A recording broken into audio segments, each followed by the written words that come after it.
So you want to learn programming and you recently completed your engineering, or you are on the verge of buying a new laptop and you're thinking, oh man, this is so difficult. I want to buy a laptop and I don't know which one to buy. There are too many options. Well, let me tell you a story. What? Hey, I'm not here to tell you a story. I'm here to tell you the best laptops that you can buy in 2020 if you are willing to be a programmer or if you are already a programmer. This is Geet Chauhan and welcome to my channel. So let's get started with my personal favorite, that is C language and embedded developer. So if you want to be an embedded developer, you have to learn the C language, right? Well, apart from C, you have to learn C++ and Python, but it is not used that much as compared to the C language which is used in this industry.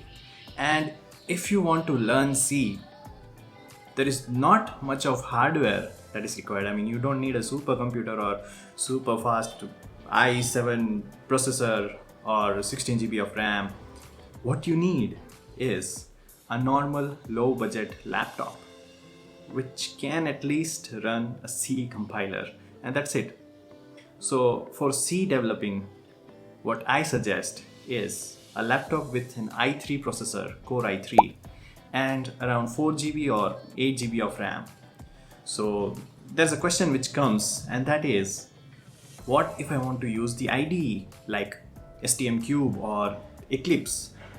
Well, 4 GB RAM will run it properly and it will run absolutely smooth. But you want to up your game, then just buy an 8 GB laptop. So the price range for the laptops which are used for C development or which you'll be using for C development can be around 30,000 to 35 or 40,000 depending upon which brand you buy. Just make sure that you have plenty of storage with you, and as your personal laptop will be used for other things as well, like storing photos, movies. Well, nowadays we watch the movies online, but still a good 1 terabyte of storage would be a good option. So that is the number one.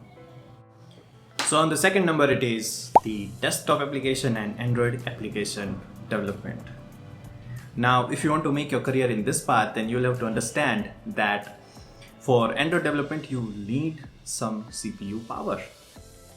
And if you are a beginner, then it is completely fine if you have a Core i5 paired with 8 GB or 16 GB of RAM, and that is absolutely good setup for beginners or for initial development. If you are a professional development, well, if you are, then you won't be watching this video, but still, if you are a professional developer, you'll need some more RAM. So yes, this Android compilation of the Android libraries take a lot of CPU, otherwise it will take a lot of time. So yes, if you are an application developer for desktop software or for Android applications, then you'll need a Windows desktop with at least Core i5 and 8 GB of RAM. So the price range of these kind of laptops can vary from 35,000 to 50,000. So that is the number two. So on the number three, it is iOS development or macOS development. Now, things are a little bit different in this because Apple does not allow to develop softwares for the laptops other than MacBooks. So MacBook is a must if you want to develop in iOS or the Mac applications. Well, some of the applications run on Mac, like if you are running a JavaFX application, it will run on mostly all the desktop platforms, but we are talking about the specific iOS applications. For that, you'll need a MacBook, and you won't need to buy a MacBook which is super expensive. I mean, just recently when the Apple store opened in India, someone had posted like it is a 54 lakh rupees Mac. So you don't need those kind of expensive accessories or expensive computers. What you can have is a MacBook Air. So a simple MacBook Air or a second-hand MacBook Air, which can come around 30,000 to 35,000 rupees, which is completely fine for your development. So don't go for the super expensive CPUs, because a Mac with a simple Core i3 processor, a MacBook Air with a simple Core i3 processor can handle almost all the iOS application. So you don't need to buy a high power MacBook like MacBook Pro or anything else. Yes, so that was the number 3. So on the number 4, it is web development. Now, if you want to design websites and you want to be a web developer, you have to learn the languages like PHP, JavaScript, and the other flavors of JavaScript. And for that purpose, you won't need much CPU power. So that is a good news for web developers. You don't need that much amount of CPU intensive processing. So you can have either Core i3 or Core i5 paired with an 8 GB of RAM. So in here, your concentration should be on having a compact sized laptop so that you can carry it everywhere.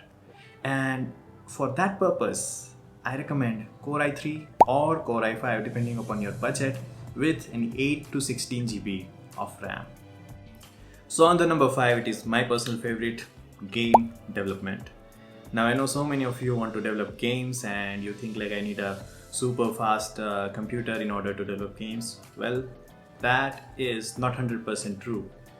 So you can start the game development by using Pygame. That is a wonderful framework for learning the dynamics of game development, and then you can go for Unity Engine or the Unreal Engine and you can start from there. Now if you are willing to learn those kind of gaming engines, then you will need a super fast CPU. I mean, your laptop should be high performance in order to process those render those things. So you'll need a good graphic card, you'll need a decent graphic card along with a super fast CPU and much more amount of RAM. So for game development, what I would suggest is at least 16 GB of RAM with Core i7 processor and a decent graphics processor inside your laptop. So these kind of laptops will be expensive and they'll range from around 50,000 to 1 lakh, 1.5 lakh. So there is no limit. Now, if you are going for MacBook, then yes, it is also good. So a MacBook paired with a good Radeon graphics card would be good for game development. So that was the 5 different areas where if you want to buy a laptop, so which budget and which CPU you should choose. This is Geet Chauhan and thank you for watching my video.